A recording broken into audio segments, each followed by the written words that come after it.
السلام علیکم، کیسے ہیں آپ سب؟ امید کرتے ہیں آپ سب بخیریت وافیت ہوں گے۔ الحمدللہ۔ تو شروع کرتے ہیں حضرت ابو بکر صدیق رضی اللہ تعالیٰ عنہ کی زندگی کے حالات۔ تو ہم نے جہاں تک پڑھا تھا اس کے آگے پڑھتے ہیں کہ وہ حضرت طلحہ والا واقعہ کہ جو آپ رضی اللہ تعالیٰ عنہ کو کفار کے پاس لے جانے آئے تھے، جب ان کے پاس لے گئے تو انہوں نے سوال پوچھا تھا، ایک سوال ہے نا، کیا پوچھا تھا کہ تم مجھے کس کی طرف دعوت دینے کے لیے لے کر آئے ہو؟ تو کیا کہا تھا کہ لات اور عزیٰ کی طرف۔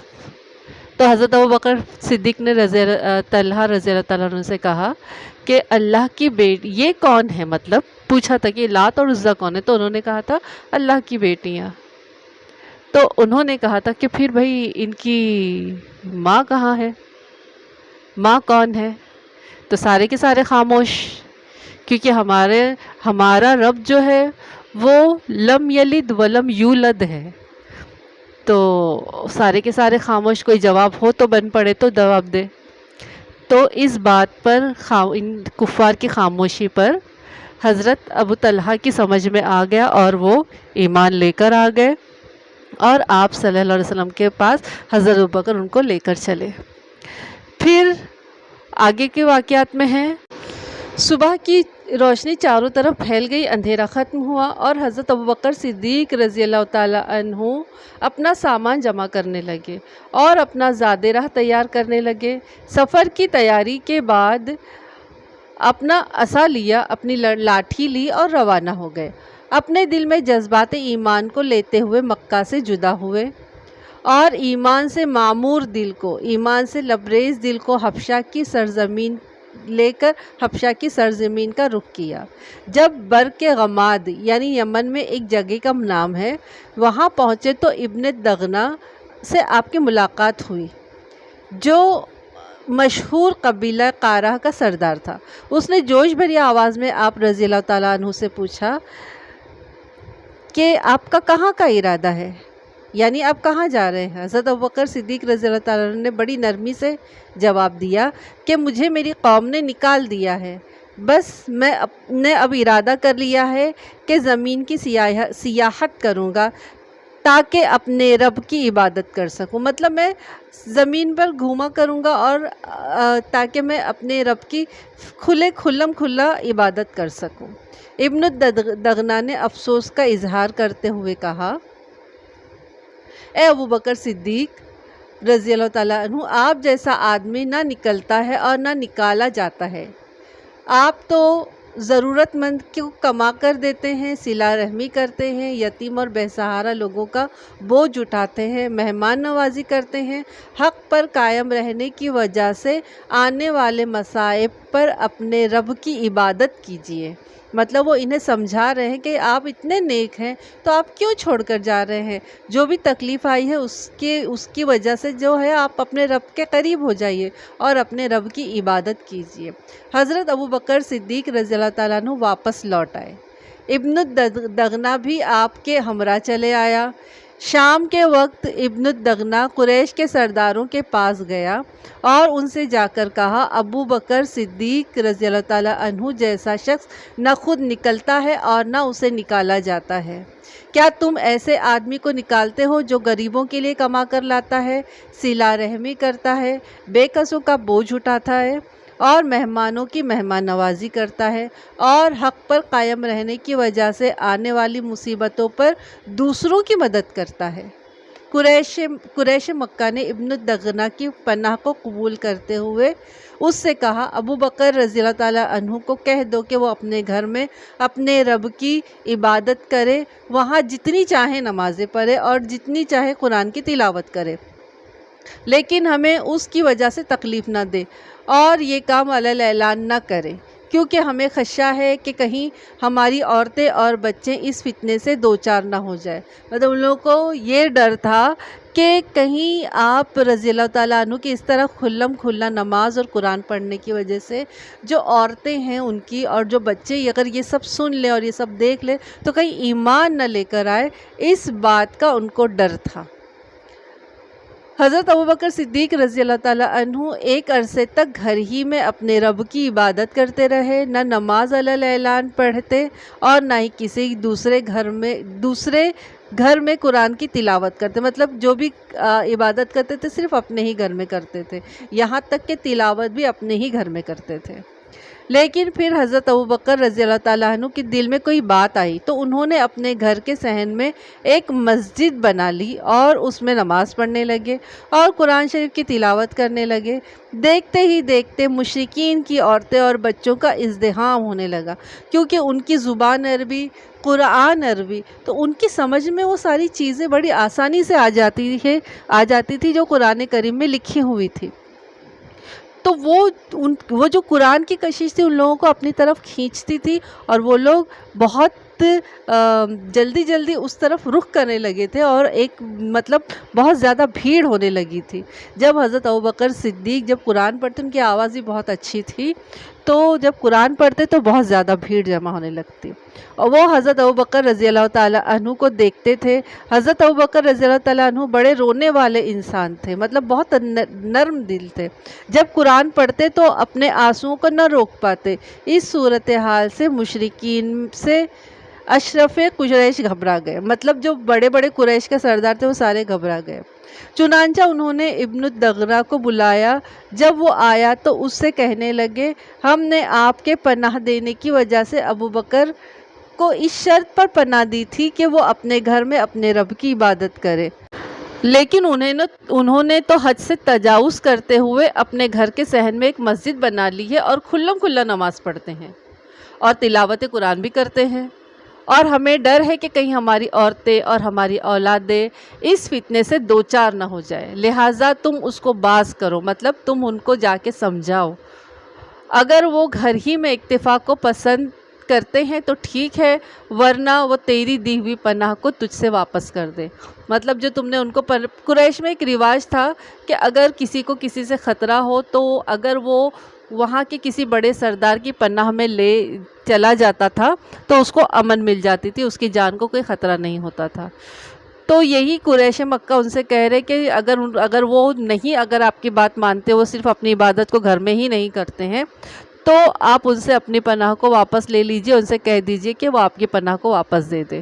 چنانچہ ابن الدغنہ حضرت ابوبکر رضی اللہ تعالیٰ عنہ کے پاس آیا اور نہایت سکون اور اطمینان سے بیٹھنے کے بعد آپ رضی اللہ تعالیٰ عنہ سے کہنے لگا،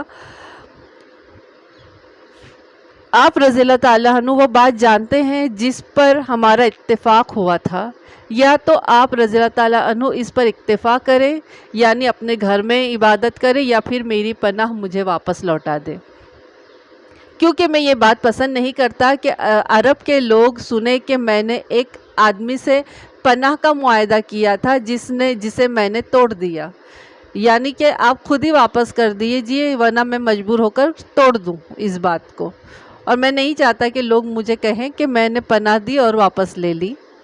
حضرت ابوبکر رضی اللہ تعالیٰ عنہ نے نہایت مضبوط دل سے اس کا جواب دیا کہ میں تیری پناہ تجھے واپس کرتا ہوں، اللہ عز و جل کی پناہ پر میں راضی ہوں اور وہ خوش ہوں، اور بہترین پناہ دینے والا ہمارا رب ہی ہے۔ حضور صلی اللہ علیہ وسلم کے اصحاب رضی اللہ تعالیٰ عنہم کے گھر تنگ پڑ گئے، مطلب کہ جب وہ ایمان لے کر آگے گھر تنگ پڑ گئے، مطلب گھر چھوٹے نہیں ہو گئے، مطلب ان لوگوں کا رہنا دشوار ہو گیا، کیونکہ کفار نے ایمان لانے کی وجہ سے ان لوگوں کو پریشان کرنا شروع کر دیا تھا۔ ان کی تعداد 38 تھی۔ حضرت ابوبکر صدیق رضی اللہ تعالیٰ عنہ کو فکر لاحق ہوئی کہ اس کلمہ حق اور نئے دین اسلام کا برملا اعلان و اظہار ہو، چنانچہ آپ رضی اللہ تعالیٰ عنہ حضور صلی اللہ علیہ وسلم کے قریب ہوئے اور آپ صلی اللہ علیہ وسلم سے اعلان حق اور بیت اللہ جانے کا اصرار کرنے لگے۔ تو آپ صلی اللہ علیہ وسلم نے فرمایا، اے ابوبکر رضی اللہ تعالیٰ عنہ، ہماری تعداد کم ہے، لیکن حضرت ابوبکر رضی اللہ تعالیٰ عنہ برابر اصرار کرتے رہے، یہاں تک کہ رسول اللہ صلی اللہ علیہ وسلم باہر تشریف لائے۔ تمام مسلمان بھی مسجد کے اطراف میں چلنے لگے اور ہر آدمی اپنے قبیلہ و خاندان کے ساتھ مسجد میں داخل ہو گیا۔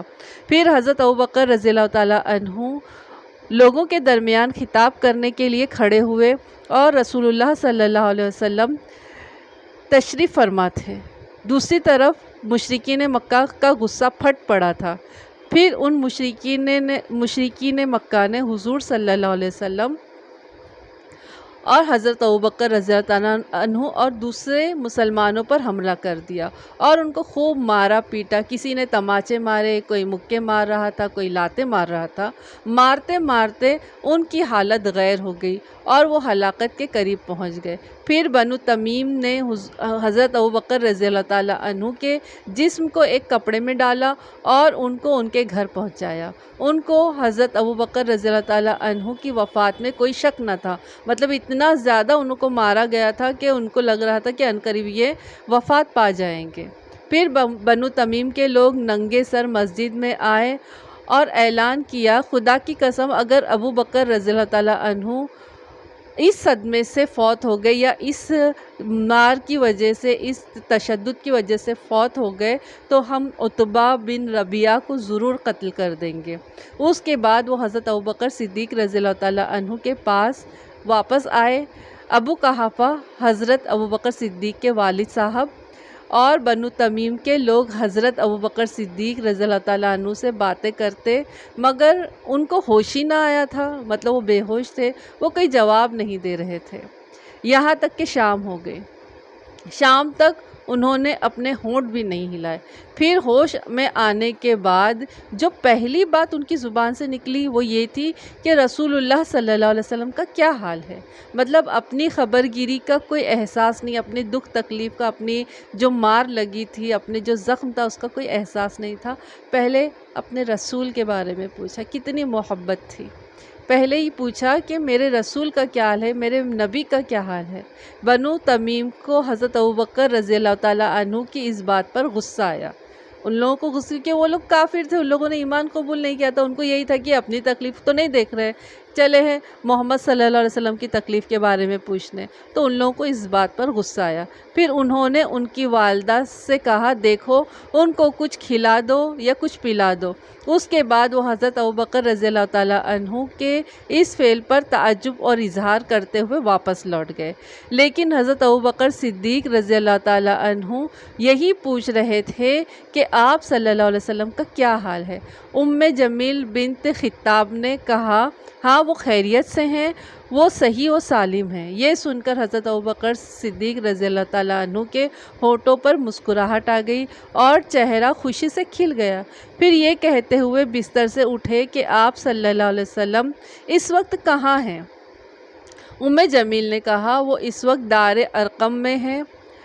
یہ سن کر حضرت ابوبکر صدیق رضی اللہ تعالیٰ عنہ نے کہا، خدا کی قسم جب تک میں رسول صلی اللہ علیہ وسلم کی خدمت میں حاضر نہیں ہو جاؤں گا نہ کچھ کھاؤں گا اور نہ ہی کچھ پیوں گا۔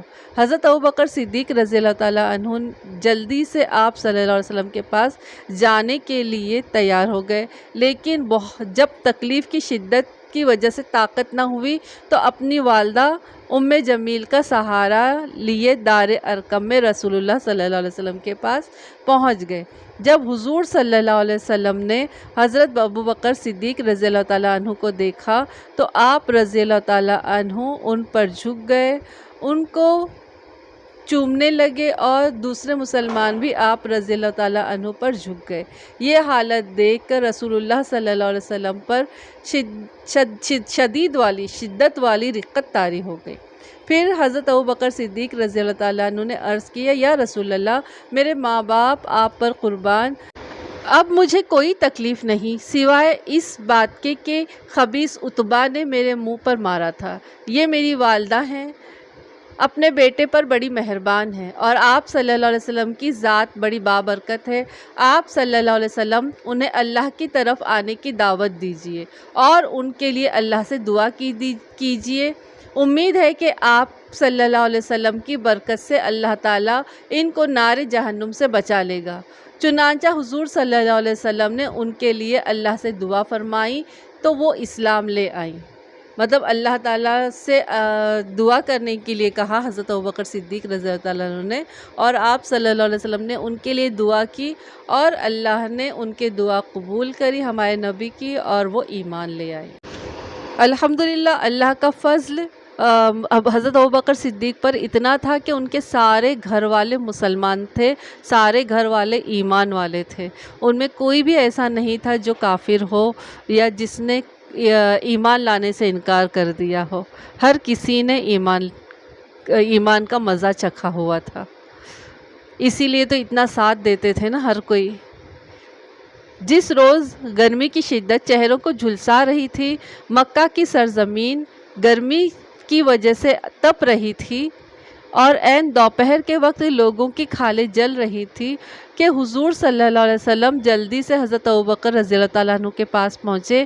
آپ صلی اللہ علیہ وسلم صبح یا شام کسی بھی وقت تشریف لایا کرتے تھے، لیکن اس روز آپ صلی اللہ علیہ وسلم خلاف معمول اس کڑی دھوپ میں تشریف لے کر آئے ہوئے تھے۔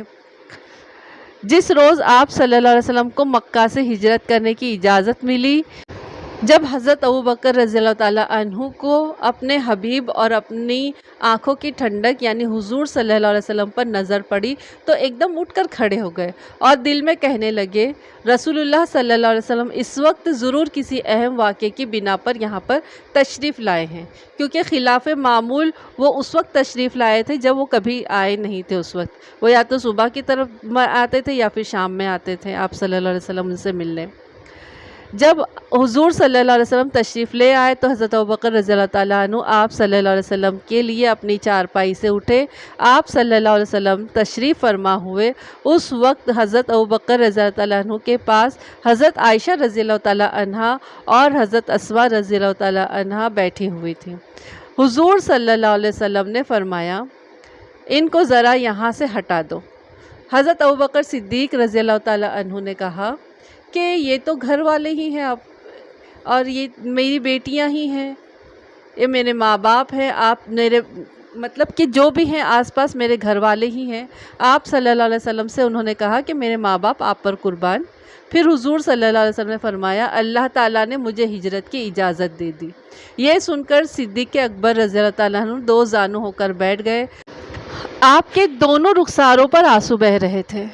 عرض کیے، یا رسول اللہ، مجھے بھی آپ کی رفاقت کا شرف حاصل ہوگا؟ رسول اللہ صلی اللہ علیہ وسلم نے فرمایا، اے ابوبکر، ہاں، تجھے میری رفاقت کا شرف حاصل ہے۔ سیدہ عائشہ رضی اللہ تعالیٰ عنہ فرماتی ہیں کہ خدا گواہ ہے کہ مجھے اس سے پہلے یہ بات معلوم نہیں تھی کہ کوئی شخص خوشی کے مارے بھی روتا ہے۔ مطلب جب آپ صلی اللہ علیہ وسلم نے حضرت ابوبکر کو ساتھ چلنے کا کہا تو وہ خوشی کے مارے رو رہے تھے، اور حضرت عائشہ اس وقت چھوٹی تھی تو ان کو یہ پتہ نہیں تھا کہ انسان خوشی میں بھی روتا ہے۔ جب اپنے والد کو دیکھا تو انہیں اس بات کا احساس ہوا کہ انسان خوشی میں بھی روتا ہے۔ میں نے اس دن حضرت ابوبکر صدیق رضی اللہ تعالیٰ عنہ کو خوشی کے مارے روتے دیکھا۔ حضرت ابوبکر صدیق رضی اللہ تعالیٰ عنہ نے اپنا سارا مال جو 5000 درہم تھے لیا اور حضور صلی اللہ علیہ وسلم کے ہمراہ ہجرت کے لیے چل پڑے۔ ابو قحافہ آئے، وہ بہت زیادہ بوڑھے تھے، ان کی بینائی بھی جاتی رہی تھی۔ بلند آواز میں کہنے لگے، خدا کی قسم میرا یہ خیال ہے کہ اس نے اپنے مال کی وجہ سے تمہیں تکلیف پہنچائی ہے، یعنی وہ اپنا سارا مال لے گئے ہیں اور تم لوگوں کو تکلیف میں رکھ دیا ہے۔ یہ وہ اپنے گھر والوں سے کہنے لگے تھے۔ حضرت اسماء بنت ابی بکر رضی اللہ تعالیٰ عنہا نے ان سے کہا، ابا جان، ایسی کوئی بات نہیں ہے، انہوں نے ہمارے لیے خیر کثیر چھوڑی ہے، مطلب بہت زیادہ رقم چھوڑی ہے۔ چنانچہ حضرت اسماء رضی اللہ تعالیٰ عنہا گھر کے اس طاقچے میں جہاں حضرت ابوبکر صدیق اپنا مال رکھا کرتے تھے، کچھ پتھر لے کر رکھ لیے اور اسے ایک کپڑے میں باندھ دیا اور ان کا ہاتھ اس پر پھیرا دیا اور کہا کہ ابا جان دیکھو، اس مال پر اپنا ہاتھ رکھیے۔ جب انہوں نے ہاتھ رکھا تو ان کو وہاں کچھ رکھا ہوا محسوس ہوا اور وہ خوش ہو کر کہنے لگے، کوئی حرج نہیں ہے، مطلب وہ چلے گئے تو ٹھیک ہے، کوئی حرج نہیں ہے، مال تو ہے، تم لوگوں کی گزر اوقات آرام سے ہو سکتی ہے۔ جب وہ تمہارے لیے اتنا مال چھوڑ گیا ہے تو اس نے اچھا ہی کام کیا، اس سے تمہارا کام بن جائے گا۔ حضرت اسماء رضی اللہ تعالیٰ عنہ کہتی ہیں کہ خدا کی قسم حضرت ابوبکر رضی اللہ تعالیٰ عنہ نے ہمارے لیے گھر میں کوئی چیز نہیں چھوڑی تھی، میں نے صرف یہ چاہا کہ اس طریقے سے ان بزرگوں کو خاموش کرا دوں۔ جب ایمان پکا ہو تو گھر والے بھی اسی طرح ساتھ دیتے ہیں، کیونکہ سب کو یقین ہوتا ہے کہ کچھ نہیں ہے لیکن ہمارے ساتھ اللہ تعالیٰ تو ہے کہ جو ہمارے لیے آسانیاں پیدا کرنے والے ہیں۔ چلے آگے دیکھیں۔ جنگ چھڑ گئی، گرد و غبار اٹھا، دہکتے سورج کی روشنی میں تلواریں چمکی اور لاشیں گرنے لگی۔ مکہ میں یہ آواز اٹھی کہ اہل فارس رومیوں پر غالب آ گئے اور جنگ جیت گئے۔ مشرکین کو اس جیت پر خوشی ہوئی، کیونکہ مشرکین اور اہل فارس دونوں اہل کتاب میں سے نہیں تھے۔ مسلمان یہ چاہتے تھے کہ رومی ان پر غالب آ جائے، اس لیے کہ مسلمان اور رومی اہل کتاب میں سے ہیں۔ جب یہ آیت نازل ہوئی جس کا ترجمہ یہ ہے، روم والے مغلوب ہو گئے قریب کی زمین میں، اور وہ مغلوب ہونے کے بعد چند ہی سالوں میں پھر غالب آ جائیں گے، تو حضرت ابوبکر صدیق رضی اللہ تعالیٰ عنہ مکہ کی گلیوں میں مذکورہ آیت بار بار دہرانے لگے۔ مشرکین نے یہ دیکھ کر کہا، اے ابوبکر رضی اللہ تعالیٰ عنہ، تمہارا صاحب کہتا ہے کہ اہل روم چند سال کے اندر اہل فارس پر غالب آ جائیں گے، کیا یہ سچ بات ہے؟ حضرت ابوبکر صدیق رضی اللہ تعالیٰ عنہ نے فرمایا، آپ صلی اللہ علیہ وسلم نے سچ فرمایا ہے۔ وہ کہنے لگے، کیا تم اس پر ہمارے ساتھ قمار بازی کرتے ہو، یعنی شرط لگاتے ہو؟ یہ قمار بازی کی حرمت سے پہلے کا واقعہ ہے، مطلب کہ شرط لگاتے تھے وہ لوگ ایک طریقے سے تیروں کے ذریعے، تو اس کے پہلے مطلب یہ بعد میں حرام ہو گیا تھا، قرآن میں اس کی آیت حرمت نازل ہو گئی تھی، تو پھر بعد میں یہ حرام ہو گیا تھا۔ چنانچہ 7 سال تک 4 جوان اونٹنیوں پر معاہدہ ہو گیا۔ جب 7 سال گزر گئے اور کوئی واقعہ رونما نہیں ہوا تو مشرکین بہت خوش ہوئے، لیکن مسلمانوں پر یہ بات شاق گزرنے لگی۔ جب یہ بات آپ صلی اللہ علیہ وسلم سے ذکر کی گئی تو آپ صلی اللہ علیہ وسلم نے پوچھا، تمہارے نزدیک چند سالوں میں سے کیا مراد ہے؟ حضرت ابوبکر صدیق رضی اللہ تعالیٰ عنہ نے عرض کیا، 10 سال سے کم کی مدت۔ آپ صلی اللہ علیہ وسلم نے فرمایا، جاؤ ان سے مزید 2 سال کی مدت طے کر لو۔ چنانچہ حضرت ابوبکر صدیق رضی اللہ تعالیٰ عنہ گئے اور ان سے مزید 2 سال کی مدت اور اس کا معاہدہ طے کر لیا۔ ابھی 2 سال پورے بھی نہیں گزرے تھے کہ دونوں کی باہم جنگ ہوئی اور رومیوں کو غلبہ حاصل ہو گیا۔ اس طرح مسلمانوں کو خوشخبری مل گئی جس کا قرآن میں ذکر ہوا تھا۔ رومی جو کہ اہل کتاب تھے، یعنی کتابوں جو قرآن سے پہلے جو کتابیں نازل ہوئی تھی، انجیل اور توریت، تو اس کو وہ لوگ مانتے تھے، اور جو فارس والے جو تھے، اہل فارس، وہ مشرکین کی طرح ہی تھے، وہ لوگ بھی بتوں کو پوجتے تھے۔ تو ان لوگوں کا ایک پہلے فارس جو غالب آ گئی تھی رومیوں پر، تو مشرکین اس وجہ سے خوش ہوئے تھے کہ وہ لوگ ان لوگوں کے ہی طرح والے تھے۔ لیکن جب یہ آیت حضرت ابوبکر بار بار دہرا رہے تھے تو اس سے کفار مکہ کو بڑی چڑ ہونے لگی تھی، تو انہوں نے کہا کہ آپ کو کیا لگتا ہے کہ یہ جو آپ کا صاحب یعنی آپ صلی اللہ علیہ وسلم فرما رہے، کیا یہ ایسا ہو جائے گا کہ رومی واپس غالب آ جائیں گے؟ حضرت ابوبکر صدیق رضی اللہ تعالیٰ عنہ نے کہا کہ جب ہمارے رب نے، ہمارے اللہ نے اس بات کو کہا ہے تو رومی ضرور غالب آ جائیں گے، رومی ضرور ایک دن جیت جائیں گے۔ تو کہا کتنے سال میں؟ تو چند سالوں میں۔ چند سال مطلب کتنے؟ تو ان لوگوں نے کہا 7 سال تک دیکھ لیتے ہیں۔ تو ان لوگوں نے اس پہ شرط باندھ لی۔ اب 7 سال گزر گئے اور نہیں رومی جیتے، ان لوگوں کا کوئی جنگ کا ان لوگوں کو کوئی فیصلہ سنائی نہیں دیا، تو پھر مشرک خوش ہو گئے کہ بھئی قرآن کی آیت کی تردید ہو گئی نا ان کے سامنے۔ پھر یہ آپ صلی اللہ علیہ وسلم کے پاس گئے صحابہ کرام اور ان سے اس بات کے بارے میں ذکر کیا، تو آپ صلی اللہ علیہ وسلم نے پوچھا کہ تمہارے نزدیک چند سال مطلب کتنے ہوتے ہیں؟ تو انہوں نے کہا کہ 10 سال سے کم کو چند سال کہتے ہیں۔ تو پھر آپ صلی اللہ علیہ وسلم نے فرمایا کہ 2 سال کی اور ان لوگوں سے میعاد بڑھا لو۔ تو پھر 2 سال کا اور وقت بڑھایا اور اللہ تعالیٰ نے رومیوں کو جیت دلا کر اپنی اس آیت کو سچ کر دکھایا۔ صبح سویرے کچھ لوگ بیٹھے ادھر ادھر کی باتیں کر رہے تھے۔ ان باتوں میں ایک بات یہ بھی تھی کہ حضرت عمر رضی اللہ تعالیٰ عنہ کو حضرت ابوبکر رضی اللہ تعالیٰ عنہ پر فوقیت اور فضیلت دے رہے تھے۔ مطلب کچھ لوگ بیٹھ کر باتیں کر رہے تھے تو کچھ لوگ جو آپس میں تھے وہ حضرت عمر کو حضرت ابوبکر پر فضیلت دے رہے تھے، بڑائی دے رہے تھے، فوقیت دے رہے تھے۔ یہ بات اڑتی اڑتی امیر المومنین حضرت عمر رضی اللہ تعالیٰ عنہ کے کان تک پہنچی۔ چنانچہ حضرت عمر رضی اللہ تعالیٰ عنہ دوڑتے ہوئے آئے اور لوگوں کے ایک بھرے مجمع میں کھڑے ہو کر فرمایا، خدا گواہ ہے، ابو بکر رضی اللہ تعالیٰ عنہ کی ایک رات عمر کے سارے خاندان سے بہتر ہے، اور حضرت ابو بکر رضی اللہ تعالیٰ عنہ کا ایک دن حضرت عمر کے خاندان سے بہتر ہے۔ پھر آپ رضی اللہ تعالیٰ عنہ نے لوگوں کے سامنے حضرت ابو بکر رضی اللہ تعالیٰ عنہ جیسے عظیم انسان کا ایک واقعہ بیان کیا تاکہ ان کو حضرت ابو بکر رضی اللہ تعالیٰ عنہ کا مقام اور مرتبہ معلوم ہو جائے۔ حضرت عمر رضی اللہ تعالیٰ عنہ نے فرمایا، ایک رات رسول کریم صلی اللہ علیہ وسلم غار کی طرف جانے کے لیے نکلے۔ آپ صلی اللہ علیہ وسلم کے ہمراہ، آپ صلی اللہ علیہ وسلم کے ساتھ حضرت ابوبکر رضی اللہ تعالیٰ عنہ بھی تھے۔ حضرت ابوبکر رضی اللہ تعالیٰ عنہ راستے میں چلتے وقت کبھی حضور صلی اللہ علیہ وسلم کے پیچھے پیچھے چلتے اور کبھی حضور صلی اللہ علیہ وسلم کے آگے آگے چلتے، یہاں تک کہ رسول اللہ صلی اللہ علیہ وسلم کو جب اس بات کا علم ہوا تو آپ صلی اللہ علیہ وسلم نے پوچھا، ابو بکر کیا وجہ ہے کہ تم کبھی میرے پیچھے پیچھے چلتے ہو اور کبھی میرے آگے آگے چلتے ہو؟ حضرت ابوبکر رضی اللہ تعالیٰ عنہ نے بڑے غم زدہ لہجے میں عرض کیا، یا رسول اللہ صلی اللہ علیہ وسلم، میں کبھی آپ صلی اللہ علیہ وسلم کے پیچھے پیچھے چلتا ہوں تاکہ دیکھوں کہ کہیں کوئی آپ صلی اللہ علیہ وسلم کی تلاش میں تو نہیں آ رہا ہے، اور کبھی آپ صلی اللہ علیہ وسلم کے آگے آگے چلتا ہوں تاکہ دیکھوں کہ کہیں کوئی گھات لگا کر تو نہیں بیٹھا ہے اور آپ صلی اللہ علیہ وسلم کا انتظار تو نہیں کر رہا ہے۔ اس پر آپ صلی اللہ علیہ وسلم نے فرمایا، اے ابو بکر رضی اللہ تعالیٰ عنہ، اگر کوئی چیز ہوتی، خطرہ درپیش ہوتا تو میں پسند کرتا کہ تم ہی آگے ہوتے۔